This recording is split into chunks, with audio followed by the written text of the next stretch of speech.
میرا خیال ہے کہ کوئی بھی ریزنیبل شخص یہ کہے گا کہ واقعی شاید الیکشنز ہی اس ملک کے کے مسائل کا حل ہوں. اگر آپ کی سیاسی وابستگیاں نہ بھی ہوں تو آپ اسی نتیجے پہ پہنچیں گے. حسن، اگر الیکشن ہی ملکی مسائل کا اس وقت واحد حل ہیں، جس پر سابق وزیر اعظم عمران خان صاحب بھی زور دے رہے ہیں، تو پھر کیا وجہ ہے حکومت ان مسائل کو بھانپتے ہوئے کیوں نہیں الیکشن کی طرف چلی جاتی؟ خود حکومت کو پتہ ہے کہ کتنی مشکلوں سے وہ، کن مشکل حالات سے وہ گزر رہے ہیں، ان کے لیے خود چیزوں کو مینج کرنا، خاص طور پہ معاشی صورتحال کو سنبھالنا کتنا مشکل ہو رہا ہے. دیکھیں، سب سے بڑی بات یہ ہے کہ جمہوری سسٹم میں کوئی بھی اپنی غلطی تسلیم کرنے کو تیار نہیں ہوتا، اور سب کچھ جاننے کے باوجود بھی زمینی حقائق کا ادراک نہیں کرتے، اور وہ یہ سمجھتے ہیں کہ شاید ہم ہی عقل کل ہیں. اور اگر آج الیکشن ہو یا 4 مہینے بعد الیکشن ہو، اور آپ نے دیکھ ہی لیا ہے ابھی جو بلدیاتی الیکشن چل رہے ہیں آزاد کشمیر میں، اس ٹائم پاکستان تحریک انصاف کس پوزیشن پر کھڑی ہے، تو ان کو وہ بھی جو ہے خدشات ہے کہ وہاں پر بھی جیت گئی، یہاں پر بھی اگر الیکشن ہوتے ہیں تو جیت جائیں گے. اصل میں پی ڈی ایم کی تو تیاری کہیں پر کچھ نظر نہیں آتی، اور خاص طور پہ یہ صرف جہاں پر آئینی بحران تھا، معاشی بحران کے ساتھ ساتھ سیاسی بحران کے ساتھ ساتھ یہاں پہ صرف الفاظوں کی گیم چلتی دکھائی دے رہی ہے. جو بنیادی مسائل ہیں عوام کے، وہ اب سب سے زیادہ تو ہے انتخابات، اور انتخابات کی تاریخ سے زیادہ میں سمجھتا ہوں وہ انتخابی اصلاحات ہیں، کہ تاکہ تمام جماعتیں جب بھی انتخابات ہوں وہ یہ تسلیم کریں کہ یہ شفاف تھے، جو ہے غیر جانبدار تھے، میرٹ پہ ہوئے، اور سب تسلیم کریں، پھر جو ہے ملک آگے ترقی کر سکتا ہے. اور اس کے لیے خاص طور پہ پی ڈی ایم کی جتنی بھی جماعتیں ہیں وہ اس کے لیے تیار نہیں ہیں. عمران خان صاحب کو وہ بالکل سائیڈ لائن لگانا چاہتے ہیں. اگر آپ میدان میں ایک کھلاڑی کو ہی سائیڈ پہ کر دیں گے تو پھر آپ میچ کس سے کریں گے؟ ماضی میں ہم آپ کے تو میچ دیکھتے آئے ہیں، ایک دوسرے پہ الزام تراشی تو دیکھتے آئے ہیں. اور آج 4 دسمبر ہے، کل 5 دسمبر ہے. اب 5 آپ کو پتا ہوگا کہ 5 دسمبر کتنی امپورٹنٹ جو ہے پاکستان کی تاریخ میں دن ہے پاکستان کے لیے. 5 دسمبر 1970 کو پہلی دفعہ جمہوری انتخابات ہوئے تھے، اور اس ٹائم جو ہے مشرقی پاکستان اور مغربی پاکستان کے معاملات بھی آپ کے سامنے تھے. اور تاریخ بتاتی ہے اس ٹائم بھی ضد اور انا کی معاملات کو مد نظر رکھا جائے تو کس طرح جو ہے مشرقی پاکستان جو ہے وہ 2 لخت ہو گیا تھا، اور مشرقی پاکستان کس طرح مجیب الرحمان جو ہے وہ الگ ہو کے لے گئے تھے، اور ذوالفقار بھٹو جو ہے کس طرح جو جنرل یحییٰ کے ساتھ مل کے انہوں نے کیا لے کر آئے تھے. تو ابھی بھی اگر وہ ان چیزوں کو، تاریخ کو مد نظر نہیں رکھتے اور ان تاریخ سے سبق نہیں سیکھتے کہ تاریخ دہرائی بھی جا سکتی ہے کسی نہ کسی اینگل میں، تو شاید پی ڈی ایم جماعتیں ہوں یا عمران خان کی جماعت ہوں یا جو بھی جماعت ہوں، تو ان کو ایسے لگتا ہے کہ شاید وہ عوامی مسائل حل کرنے کی بجائے اپنی ذاتی اناد کی تسکین چاہتے ہیں، ذاتی مفادات کی تسکین چاہتے ہیں. ایک امپورٹنٹ چیز جو 3-4 دن میں دیکھنے کو مل رہی ہے وہ یہ ہے کہ پی ڈی ایم جماعتوں کا مشترکہ ایک اہم اجلاس ہوا ہے چند روز قبل، جس کو میڈیا میں نہیں لایا گیا. اس میں یہ طے پایا ہے جو شاید ان کے لیے بھی مشکلات کا باعث بن سکتا ہے. اس میں یہ طے پایا ہے کہ عمران خان کے خلاف 11 کیسز بنانے کی تیاری کی جا رہی ہے. اچھا. جس میں 2 کیس ایسے ہوں گے جس میں عمران خان کو ان میں نااہلی کی طرف لے جایا جا سکے اور ایک پریشر ڈیولپ کیا جا سکے. تو یہ کوششیں تو حکومت ابھی بھی کر رہی ہے حسن. میں یہ سمجھتا ہوں کہ اس میں کون شامل ہے. سازو صاحب ایک میری بات پوری ہونے دے، پھر آپ کے پاس ہی ہوگا. دیکھیں، ایک چیز یہ ہے کہ وہ یہ چاہتے ہیں کہ کسی نہ کسی طریقے سے ہمارے پاس ایسا بیانیہ آ جائے کہ ہم آئندہ انتخابات کی طرف جا سکے اور عمران خان کی پاپولیرٹی کا گراف نیچے آ سکے. دوسری ان کی سچویشن یہ ہے کہ جو پی ڈی ایم جماعتوں میں، خاص طور پہ مسلم لیگ نون میں، وہ یہ نہیں چاہتے کہ کچھ ایسے افراد آگے آ جائیں جو پاپولیرٹی، جو ان کے اندر پوزیشن رکھتے ہیں، کیونکہ آپ کو یہ بالکل واضح ہے، اس میں کوئی دوسری رائے نہیں کہ نواز شریف گروپ الگ ہے، دوسرا شہباز شریف گروپ آج بھی الگ ہے، اختلافات موجود ہیں. وہ یہ چاہتے ہیں کسی نہ کسی طریقے سے ہماری حکومت قائم رہے اور عمران خان کا گراف نیچے کرنے کے لیے ہر ممکن دھرنا استعمال کیا جائے. لیکن میں یہ سمجھتا ہوں کہ عمران خان صرف جو ہے وہ گیو اینڈ ٹیک والی پالیسی پر نہیں ہے. ان کو جو ان کے کھلاڑی ہیں، جو ان کو بتانے والے ہیں، سمجھانے والے ہیں، میچور افراد ہیں، وہ یہ سمجھا رہے ہیں کہ آپ کو جمہوری طریقے سے اپنی ٹھیک ہے، جماعت کو بھی ٹھیک منظم ہے۔ کرنا ہے اور اسی چیز کو تسلسل صحیح کو لے کر حسن، آگے آپ بڑھنا ہے، حکومت پھر کے ان کی حوالے سے یہ مقبولیت کہہ آگے رہے ہیں رہے سعد گی۔ رسول صاحب، آپ بھی کچھ کہنا چاہ رہے ہیں، اور آپ ہی سے سوال جو حسن بات کر رہے ہیں بقول ان کے، حکومت اس وقت اپنی کارکردگی پر دھیان اور توجہ دینے کے بجائے کہ کسی طرح سے اسے کس طرح سے بہتر کرنے، توجہ اس بات پر مرکوز رکھے ہوئے کہ سابق وزیراعظم عمران خان کے خلاف ایسا کون سا بیانیہ بنایا جائے جس سے ان کی پاپولیرٹی کا گراف جو ہے وہ کم ہو سکے۔ دیکھیے، ایک بڑی بنیادی بات ہے، ہم کیونکہ ایک ایسے سسٹم میں رہتے ہیں جہاں پہ خبر جو ہے وہ breaking news to breaking news چلتی ہے. ہم روز صبح اٹھتے ہیں تو پتہ نہیں ہوتا کہ آج ایک دو چیزیں پتہ ہوتی ہیں کہ آج پریس کانفرنس ہے کسی کی یا تقریر ہے، باقی چیزیں درمیان میں ایسے ریاکٹیو موڈ کے اندر آتی ہے کہ آپ کو سیاست کی جو بیسز ہے اس کے اوپر نظر رکھنے سے وہ آپ کو غفلت میں ڈال دیتی ہے. گزارش یہ ہے کہ بیانیہ ساری دنیا کے اندر نیریٹیوز ہوتے ہیں، ساری پولیٹیکل پارٹیز کے نیریٹیوز ہوتے ہیں، تمام ممالک کے نیریٹیوز ہوتے ہیں، لیکن اس نیریٹیو کے پیچھے کوئی ایکچول بات ہوتی ہے جس کے اوپر آپ نیریٹیو کی تشکیل دیتے ہیں. آپ پاکستان کے اندر اگر کرکٹ پہ نیریٹیو کریٹ کرنا چاہتے ہیں تو آپ پہلے ورلڈ کپ کے فائنل میں پہنچیں گے، پھر اس کے اوپر نیریٹیو تشکیل دیں گے کہ ہم دنیا کی بہترین ٹیم ہیں. یہ نہیں کہ آپ پہلے ہی پرفارمنس کوئی نہیں دکھا رہے ہوں گے، کوئی آپ کو بلا نہیں رہا ہوگا اور آپ صرف نیریٹیو کے اوپر اپنی گیم چلانے کی کوشش کریں گے. پاکستان کی یہ جو اتحادی جماعتیں ہیں، پی ڈی ایم کی جماعتیں، ان سے گزارش یہ ہے کہ آپ بار بار یہ کوشش کر رہے ہیں کہ عوام کو بیوقوف بنائیں اس بات پہ کہ ہم کوئی نیریٹیو کریٹ کر لیں کہ عمران خان چور ہے، وہ جی گھڑی کو ڈکلیئر نہیں کیا تھا، وہ جی عمران خان کو ڈسکوالیفائی کر دیتے ہیں، وہ جی عمران. او بھائی، آپ کوئی کام کر کے دکھائیں، آپ کوئی کام کریں گے تو اس کام پہ نیریٹیو بنائیں. عمران خان صاحب نے نیریٹیو اس بات پہ بنایا کہ آپ نے چوری کی ہے اور آپ چور ہیں. کسی بندے نے اس بات کو مانا نہیں جب تک پینما کے اندر سزائیں نہیں ہو گئیں. کوئی کام ہوا تو اس کے اوپر نیریٹیو بنا.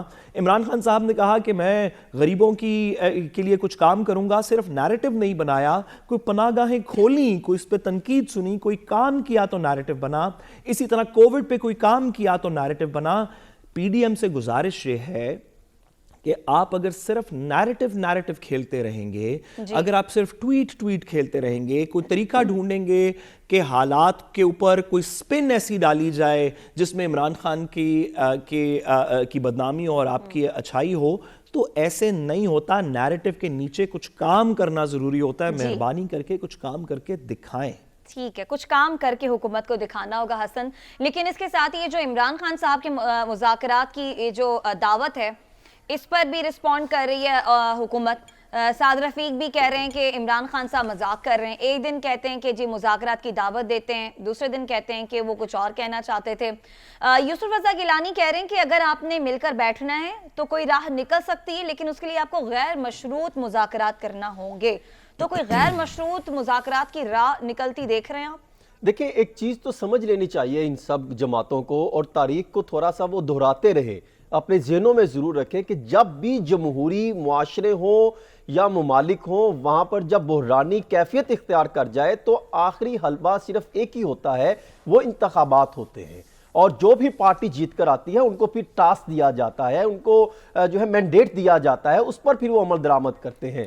یہی وہ پی ڈی ایم کے افراد جو 3.5 سال روتے رہے کہ ہم اس جو ہے ان کو نہیں مانتے، یہ سلیکٹڈ حکومت تھی اور یہ اس طریقے سے آئی ہے، یہ ان کے یہ مسائل تھے، آج وہ آنے کے بعد وہی چیز وہ اپنے پہ دکھاتے دکھائی دے رہے ہیں.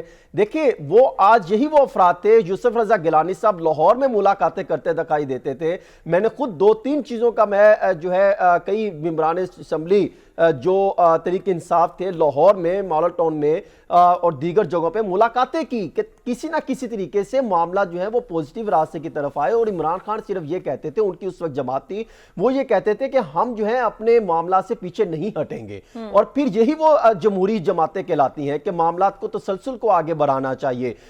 اصل مسئلہ صرف ان کا ہے، اصل مسئلہ نواز شریف اور آصف علی زرداری صاحب کا ہے، اور نواز شریف صاحب کا ہے. نواز شریف حکومت سے ہٹنا نہیں چاہتے، اور کچھ ایسے افراد ہیں جو پاور میں رہنا چاہتے ہیں. اور آپ اندازہ کریں گزشتہ چند دنوں میں جو میچور قسم کے سیاستدان جن کو میں سمجھتا ہوں خواجہ آصف صاحب ہوں یا شاہد خاقان عباسی ہوں، وہ کہیں پر نظر نہیں آ رہے. وہ صرف یہ کہتے ہیں کہ اگر عمران خان سیاست کی دعوت دے رہے ہیں، مذاکرات کی دعوت دے رہے ہیں تو ایک مثبت پہلو ہے، اس کو سنجیدگی سے لینا چاہیے. لیکن وہ کون سے ایسی شخصیات ہیں جو اس میں دراریں پیدا کر رہے ہیں، جو نہیں سمجھتے کہ معاشی حالات خراب ہیں؟ کون سی شخصیات ہیں جو نہیں چاہتی کہ یہ مذاکرات ہوں اور اس میں دراڑیں پیدا کر رہے ہیں، یہ آپ سے جانیں گے اس بریک کے بعد. ہمارے ساتھ رہیے گا.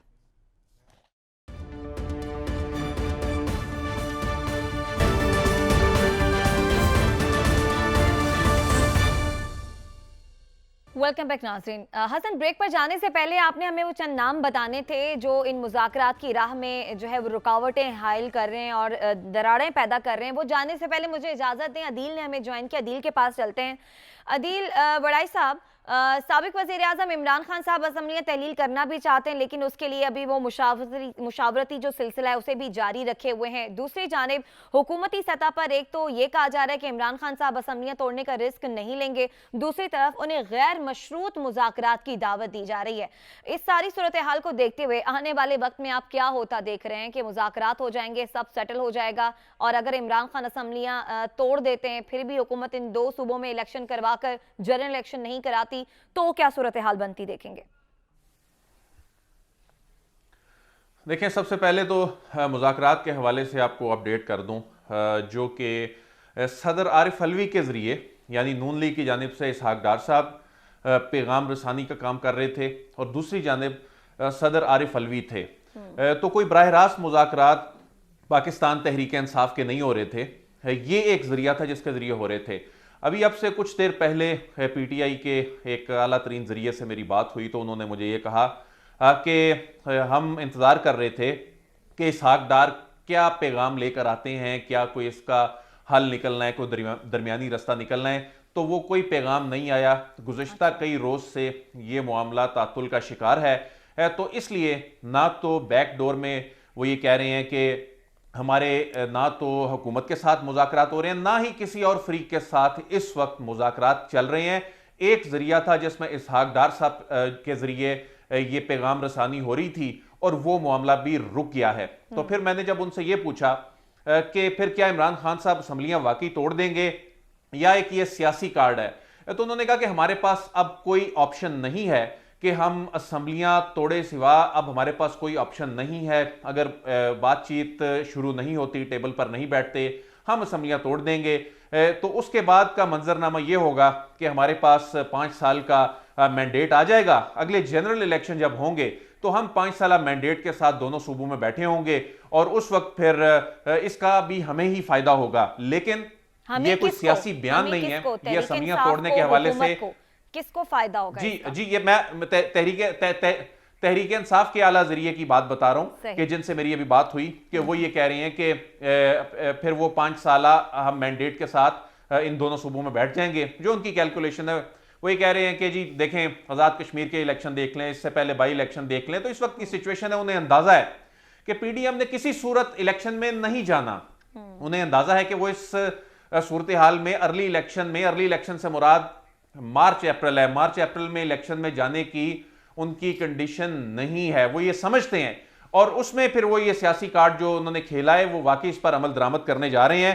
اور اس میں وہ یہ کہہ رہے ہیں کہ یہ معاملہ صرف جو اسحاق ڈار صاحب اور صدر عارف علوی کے درمیان یہ جو گفتگو چل رہی تھی، یہ معاملہ جو شروع ہوا تھا وہ رک گیا ہے. اس وقت کوئی بات چیت، کوئی مذاکرات نہیں چل رہے اور اس مہینے میں اسمبلیاں جو ہیں وہ توڑ دی جائیں گی. ٹھیک ہے، آپ کی خبر کے مطابق کوئی مذاکرات نہیں چل رہے اور اس مہینے میں اسمبلیاں توڑ دی جائیں گی، یہ فیصلہ کر لیا تحریک انصاف نے. حسن، جیسا کہ ہمیں عدیل وڑائش نے بھی خبر دی اور آپ بھی کہہ رہے تھے کہ چند لوگ ایسے ہیں جو مذاکرات کی راہ میں دراڑیں جو ہیں وہ ڈال رہے ہیں، تو یہ کون لوگ ہیں جن کی وجہ سے یہ مذاکرات ہوتے رہ گئے؟ دیکھیں، وہی لوگ ہیں جو آج کل زیادہ کچھ تو ٹی وی پر بھی آ رہے ہیں اور کچھ جو ہیں وہ ماضی میں بھی جن کے خلاف کیس بھی بنے رہے اور پھر ان کو زیادہ فکر تھی کیسز کی، وہ چند ایک ہی ہیں. کچھ جو ہے پاکستان سے باہر بھی چلے گئے. اور عدیل وڑائش صاحب کی یہ بات بالکل درست ہے. اور دوسری جانب اگر پی ڈی ایم کے خاص طور پہ سینئر عہدیداروں کی، ابھی آپ کے سامنے ہی بریک میں جن کا فون آیا وہ یہ بتا رہے تھے، اور بڑے سینئر اس ٹائم وفاق میں عہدیدار ہیں، بلکہ وزیر بھی ہیں، وہ یہ دعویٰ کر رہے تھے کہ 3 ماہ کا وقت ہوتا ہے اگر یہ اسمبلیاں تحلیل کر دیتے ہیں۔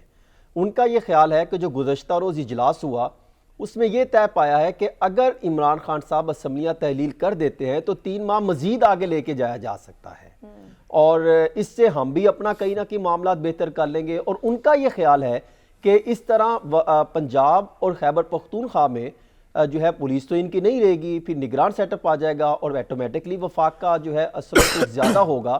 تو شاید وہ یہ سمجھتے ہیں کہ معاملات میں دراریں ڈلی رہے، اختلافات بنے رہے۔ لیکن یہ بھی بات درست ہے کہ کل ایک میٹنگ ہوئی تھی مونس الہی صاحب کی اور اسد عمر صاحب کی، اس کے فالو اپ میں شاید آئندہ آنے والے دنوں میں دوبارہ میٹنگ ہونے جا رہی ہے، اور اس میں کچھ تحفظات ہیں جو شاید دور کیے جائیں گے، اور اس کے بعد ہی جو ہے یہ اسمبلیاں تحلیل ہونے کا معاملہ سامنے آئے گا، کیونکہ عمران خان صاحب کے پاس اب کوئی چیز رہ نہیں گئی اگر وہ اسمبلیاں نہیں تحلیل کرتے۔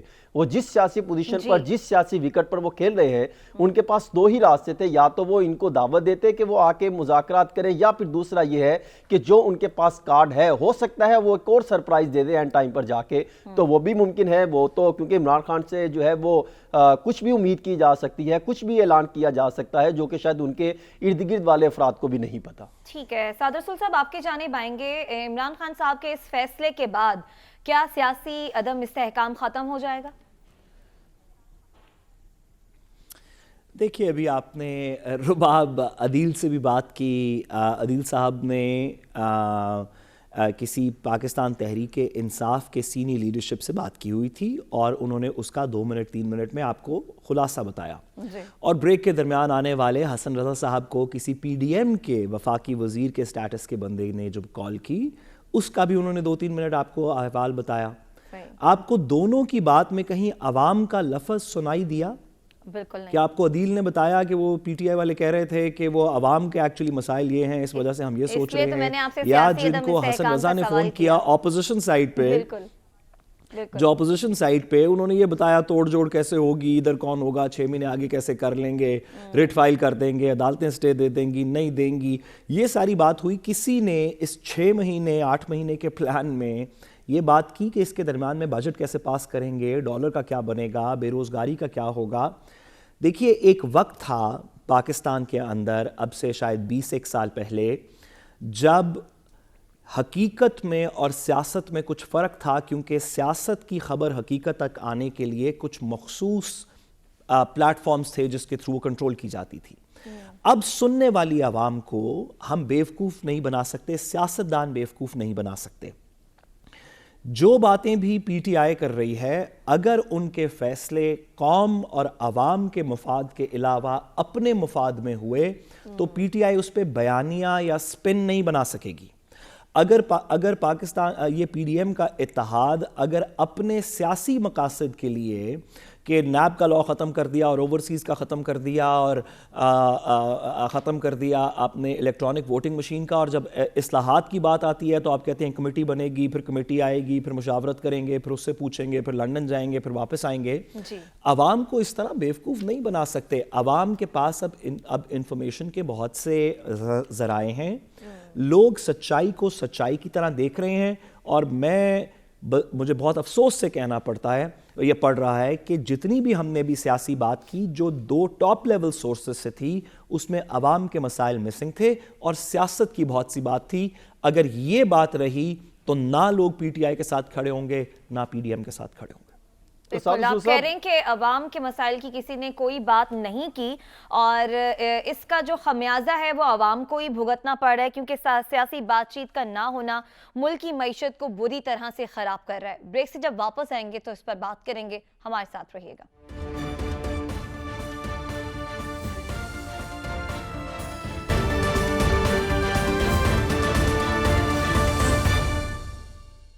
ویلکم بیک ناظرین۔ سیاسی بات چیت کا نہ ہونا معیشت کو شدید نقصان پہنچا رہا ہے۔ اقتدار میں آنے کا مقصد موجودہ حکومت کا عوام کو ریلیف دینا تھا، جس میں حکومت ناکام نظر آ رہی ہے۔ ایک کے بعد ایک پالیسی حکومت کی سامنے آئی، لیکن اس کے باوجود بھی معیشت جو ہے وہ ٹھیک نہ ہوئی۔ ایک سے لے کر ایک ایکسپرٹ حکومت سامنے لے کر آئی اور پھر دعویٰ کیا کہ جناب ان کے آنے کے بعد اب ڈالر بھی نیچے آئے گا اور عوام کو ریلیف بھی ملے گا،